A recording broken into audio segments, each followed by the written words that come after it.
Today we'll be working in my workbook called The Final Ministry in Judea, which is from the winter of 29 AD to the spring of 30 AD. And the easiest way to understand where we are in the third year of ministry is to know that the final Passover is coming, and we're looking at the very final days of his freedom to minister to the people. Using the map on page 3 as our guide, our present story is on the road to Jericho. So let's see where Jesus and his disciples went in this book.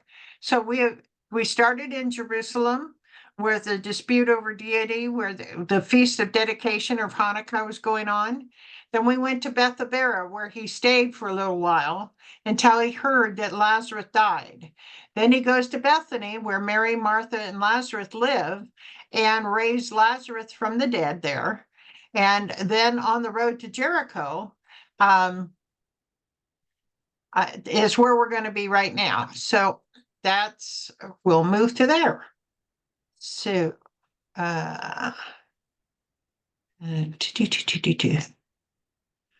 greatness and discipleship, right? Yeah. And I spelled Matthew wrong. Good grief. Matthew 20:17 to 28. You go through and you proofread the whole thing, and these things you don't notice. Yeah, exactly. Now Jesus was going up to Jerusalem. On the way, he took the 12 aside and said to them, "We are going up to Jerusalem, and the Son of Man will be delivered over to the chief priests and the teachers of the law. They will condemn him to death and will hand him over to the Gentiles to be mocked and flogged and crucified. On the third day, he will be raised to life." So where were Jesus and his disciples going to? Jerusalem. Jesus tells his apostles in detail what's going to happen to them. Let's break it down. I'll have you fill out those 5. Okay. The Son of Man will be delivered over to the chief priests and the teachers of the law. The chief priests and the teachers of the law will condemn him to death. The chief priests and the teachers of the law will hand him over to the Gentiles to be mocked and flogged. The Gentiles will be crucified. The Gentiles will crucify him. On the third day, he will be raised to life. This is the third recorded time Jesus told the disciples about his coming death. All 3 instances are recorded in Matthew, Mark, and Luke. Yet Luke will write, go ahead and read that. "Listen carefully to what I am about to tell you. The Son of Man is going to be delivered into the hands of men." But they did not understand what this meant. It was hidden from them so that they did not grasp it, and they were afraid to ask him about it. Right. So that gives us kind of the answer of why they don't seem to get what he says, and yet he does say it over and over again, so. Then the mother of Zebedee's Yep. sons came to Jesus with her sons, and kneeling down asked a favor of him. "What is it you want?" he asked. She said, "Grant that one of these 2 sons of mine may sit at your right and the other at your left in your kingdom." "You don't know what you are asking," Jesus said to them. "Can you drink the cup I am going to drink?" "We can," they answered. Zebedee's sons are James and John, part of Jesus's inner circle. Their mother was Salome, however you want to say that. What did Salome ask Jesus for her sons? "Grant the one set at your right and the other set at your left in your kingdom." Right. Be the second and third highest in your kingdom is really what she's trying to have her sons have. And this directly relates to the scriptures shown in Matthew 19:28. Jesus said to them, "Truly I tell you, with the renewal of all things, when the Son of Man sits on his glorious throne, you who have followed me will also sit on the 12 thrones, judging the 12 tribes of Israel." Apparently, they've been thinking a lot about it. And it's great to have that little piece, because we usually just read this by itself and don't know where it's coming from. But now we know that Matthew actually gave where they have been thinking about this for a while. So, number two, this happened right after Jesus told him he was about to die. Do you think the apostles understood what he had tried to tell them? No. You don't know what you're asking, Jesus said to them. Can you drink the Cup. I'm going to drink? Consider the scriptures below. What do Jesus means by this cup? Symbolism as he gets closer to his death. Right. Right. Mark 14:36. Abba, Father, he said, everything is possible for you. Take this cup from me, yet not what I will, but what you will. John 18:11. Jesus commanded Peter, put your sword away. Shall I not drink the cup the Father has given me? So we see the same illustration here of the cup that he's going to drink. But they have no comprehension of what he's talking about. They have been traveling with him and they feel that they're ready. But of course they're not, because they all scamper when he gets arrested. So, can you drink the cup I'm going to drink? And they say we can, without any knowledge of what really that means. However, that also will be true that they indeed will. Well, I don't need to go there. Next scripture will say that. Okay. Jesus said to them, you will indeed drink from my cup, but to sit at my right or left is not for me to grant. These places belong to those for whom they have been prepared by my Father. For Jesus, are James and John going to drink from his cup? Yes, you will indeed drink my cup. Right. James was actually the first apostle that's killed, which is the reason why we know for sure that the book of James is not written by James, the brother of John. He was put to death by a sword by King Herod in Acts 12:2. John, however, was the longest living apostle and the only one to die of natural causes. He was exiled to the island of Patmos, where he wrote the book of Revelation. So all the apostles will be crucified or tortured or martyred in some way because of their faith. So they do drink of his cup, but they don't really realize what that means right now.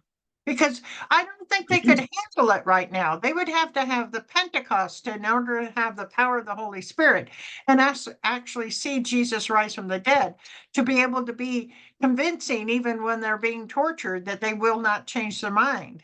You know, that takes a lot, I think. Who grants the honor of sitting on the right and left of Jesus in the kingdom of heaven? God. Although we don't know who will be seated on the right and left of Jesus, we do have some idea of who will be on the thrones in heaven. So go ahead and read the three scriptures below. Oh, Matthew's 19:28. Jesus said to the apostles, truly I tell you, at the renewal of all things, when the Son of Man sits on his glorious throne, you who have followed me will also sit on 12 thrones, judging the 12 tribes of Israel. Revelations 4:4, surrounding the throne were 24 other thrones, and seated on them were 24 elders. They were dressed in white and had crowns of gold on their heads. Revelations 3:21, to the church of Laodicea. Jesus writes, to the one who is victorious, I will give the right to sit with me on my throne, just as I was victorious and sat down with my Father on his throne. Right. So based on Matthew 19:28, who will be seated there? The apostles. Right. Based on Revelation 4:4, who will be seated there? The 24 elders. And based on Revelations 3:21, who will be seated there? The one who is victorious. We don't have enough information to know if the 11, not Judas, surely, apostles are part of the 24 elders. The problem is, wouldn't John have recognized himself when he saw them? Or if those that occupy the thrones are representative of the church and therefore change. What I mean by John recognizing himself is John writes the book of Revelations and he sees all these 24 elders. And if he's one of the elders, wouldn't he recognize himself? That's kind of how I was saying that. And they may be that they change periodically, that they're representatives. They are represented, the 24 elders are representatives of the saints, which we are the saints. So maybe they represent, we don't know for sure if they change or if they are same people all the time. When the 10 heard about this, they were indignant with the two brothers. Jesus called them together and said, "You know that the rulers of the Gentiles lord it over them, and their high officials exercise authority over them. Not so with you." Were the rest of the apostles happy with what Salome, John, James, and John asked of Jesus? They were indignant. Yeah. Why would they be so indignant? They were as important. Yes, they were. They were, exactly. They were. I'm turning my phone off. Yeah, they were all equal in the eyes. And for people try to buy their way, so to speak, that was not right. So based on number two's answer, each one of them are guilty of the sin of pride and desiring to be great. Yes. As Christians, we are to be much different. If we happen to be in positions of authority, how are we to be? Which of those work? A, C, and E. Right, a A Christian Christian, go ahead. go ahead. A Christian in authority possession must be a servant to others. A Christian in authority position is no greater than those who has authority over, and a Christian in authority possession must be a positive example to others. Right. Yes, that's how we're supposed to be. We're supposed to be humble as leaders, and not easy to do, but that's how we make better employees. Really, how easy is it to be the type of Christian in authority that Jesus was? Not easy. No, it's not easy at all. Instead, whoever wants to become great among you must be your servant, and whoever wants to be first must be your slave, just as the Son of Man did not come to be served, but to serve and to give his life as a ransom for many. Right. I tell the ladies at Gospel Rescue sometimes, I said,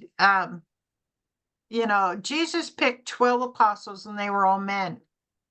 Now, could he have picked a woman?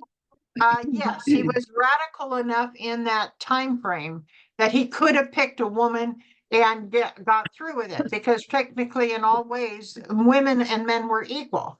So why did he pick 12 men for the apostles? And humorously, I said, well, it's because women already knew how to be servants. Yeah. But realistically, another good reason why, because, I don't know about, churches are starting to open their eyes a little bit more as far as women and roles they play in the churches. And the church that I'm with has come to more of a conclusion of where a woman can't be the full-blown pastor, the senior pastor. She can be in all positions up to that role. She can be part of the board. She can do all positions up other than the lead pastor, and they have scriptures to back that up, and they make sense to me because we are gifted just like the men are gifted.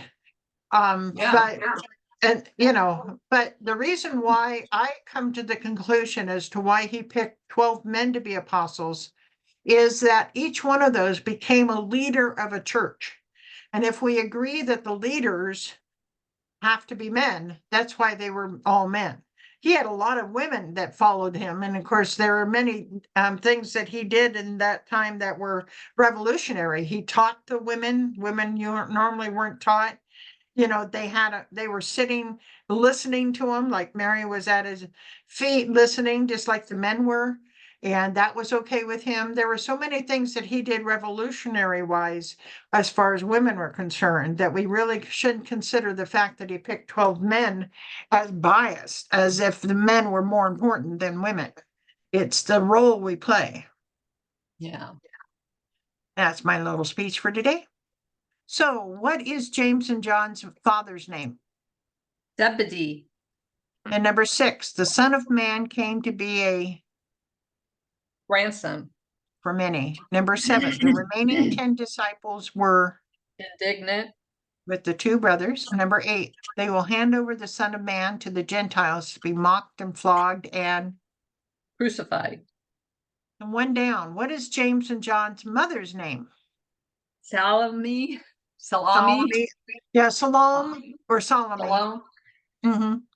Or salami. It depends on how you emphasize it. I had a Jewish friend one time and I would like to spend more time with her, but then she's I mean, in gospel, I see them and then they disappear. And but I would really have liked to have had some time with her to hear how some of these words are said properly. Yeah. The places to the right and left of Jesus are prepared for people the Father. 6. 3, whoever wants to be great among you must be your. Servant. And number 4, what town was Jesus and his disciples going to? Jerusalem. And number 9, Jesus told James and John that they would drink from his. Cup. Right. All righty. So I'll turn that off.